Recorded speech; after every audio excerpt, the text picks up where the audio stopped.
वालेकुम बिस्मिल्लाहिर्रहमानिर्रहीम। शुरू करता हूँ अल्लाह के नाम से जो बहुत बड़ा मेहरबान और नहायत। आप सब कैसे हैं?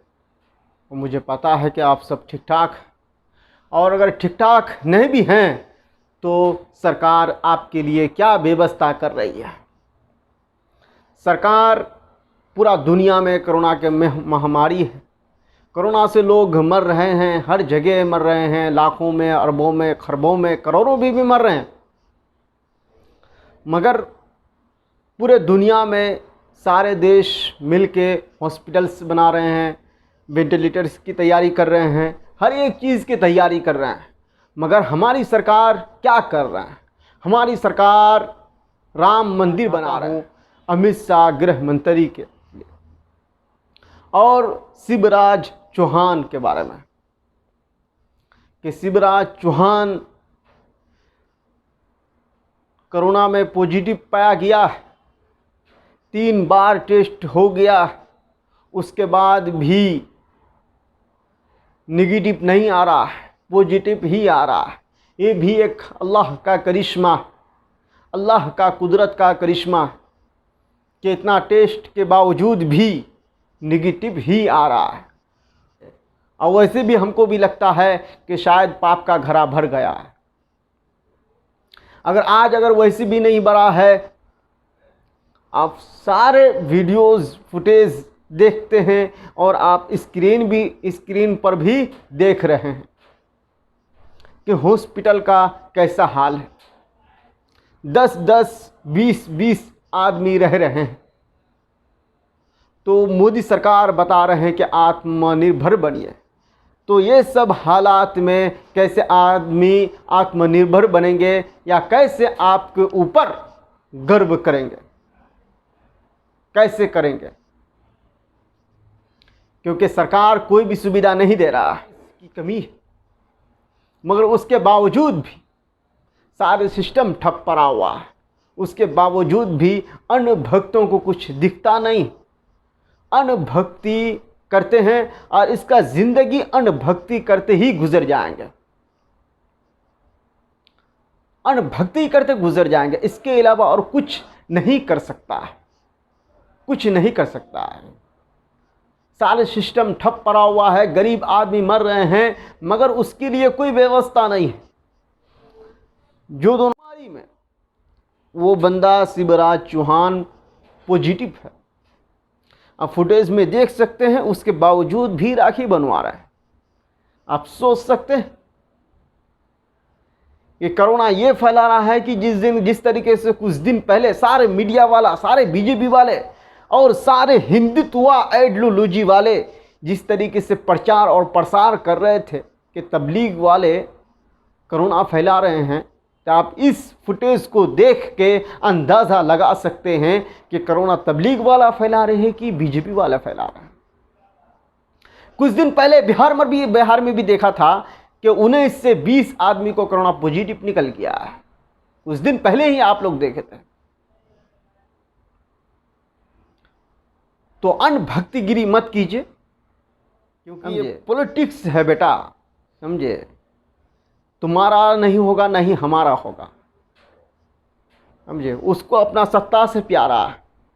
ये आरएसएस के आइडियोलॉजी से ये सरकार चल रही है, समझे? तुम्हारे और हमारे दिमाग से ये सरकार नहीं चल रहा। तो ये सारे चीज़ के ऊपर ध्यान देना चाहिए सरकार को।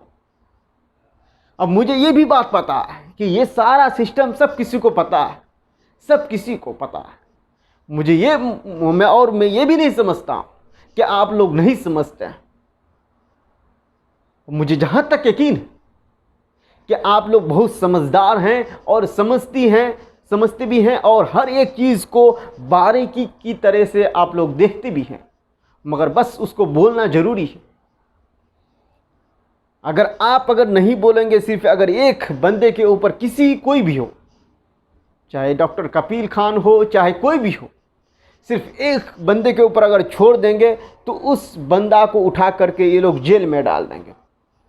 जिस तरीके से योगी आदित्यनाथ भड़काऊ भाषण दिया था गोरखपुर में, तो एक बंदा था परवेज़ नाम कर, उसने याचिका दायर किया था इलाहाबाद हाई कोर्ट में।